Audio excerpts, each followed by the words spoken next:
বিসমিল্লাহির রহমানির রহিম। দয়াময় পরম দয়ালু আল্লাহর নামে শুরু করছি। আসসালামু আলাইকুম ওয়া রাহমাতুল্লাহ।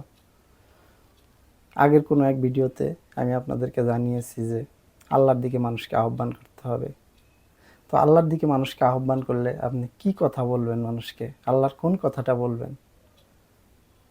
অতীতে নবী রাসূল আল্লাহর কি বিষয় নিয়ে আলোচনা করেছেন? কি দাওয়াত মানুষের কাছে পৌঁছে দিয়েছেন? কি বলে মানুষকে আল্লাহর দিকে আহ্বান করেছেন? তো পবিত্র কোরআনে সূরা আম্বিয়া ২১ নম্বর সূরা এর ২৫ নম্বর আয়াতে আল্লাহ বলেন, আমি তোমার পূর্বে এমন কোনো রাসূল প্রেরণ করি নাই তাহার প্রতি এই ওহী ব্যতীত যে আমি ব্যতীত অন্য কোনো ইলাহ নাই, সুতরাং আমার ইবাদত করো। অর্থাৎ আল্লাহ প্রত্যেক রাসূলকেই, মুহাম্মদ সাল্লাল্লাহু আলাইহি সাল্লাম যে রাসূল তাকে বলে দিচ্ছেন যে তোমার পূর্বে এমন কোনো রাসূল আমি প্রেরণ করি নাই যাকে আমি এই বাক্যটা দেই নাই যে আল্লাহ ছাড়া কোনো ইলাহ নেই, যেটাকে আরবিতে আমরা বলি লা ইলাহা ইল্লাল্লাহ। তো এই বাণী দেয়া ছাড়া কোনো রাসূলকে আল্লাহ প্রেরণ করেননি। কোরআনে অসংখ্য আয়াতে বিষয় আছে লা ইলাহা ইল্লাল্লাহ দিয়ে, যে প্রচার করো লা ইলাহা ইল্লাল্লাহ, আল্লাহ ছাড়া কোনো ইলাহ নেই। তো এই লা ইলাহা ইল্লাল্লাহ এই জিনিসটা আসলে যদি আমরা বাংলা অনুবাদ করি যে আল্লাহ ছাড়া কোনো ইলাহ নাই, তো ইলাহ তো বাংলা শব্দ নয়।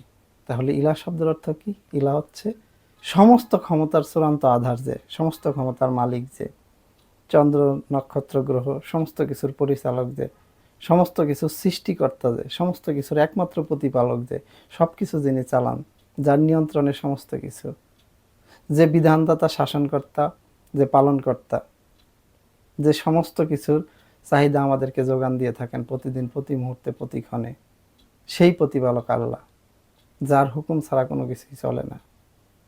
সেই প্রতিপালক, সেই আল্লাহ, সেই আল্লাহই হচ্ছেন ইলাহ। তো সেই আল্লাহর কথা দ্বারাই সমগ্র পৃথিবী চলবে, এটাই আল্লাহ চান।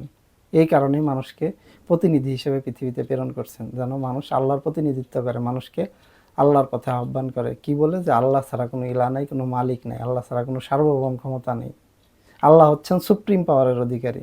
তো সেটাই প্রচার করাটাই হচ্ছে প্রত্যেক রাসূলের দায়িত্ব ছিল, এবং আমরা যারা রাসূলের অনুসারী তাদেরও দায়িত্ব একটাই, যে আল্লাহ ছাড়া কোনো ইলাহ নাই, এটাই মানুষকে প্রচার করার কথা বলা হয়েছে।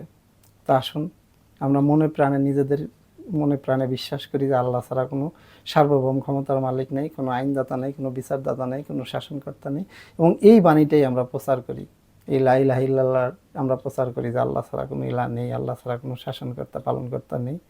এটাই হচ্ছে আমার আপনার প্রচারের মুখ্য বিষয়, যা পবিত্র কোরআনের অসংখ্য আয়াতে দিয়ে দিয়েছেন আল্লাহ।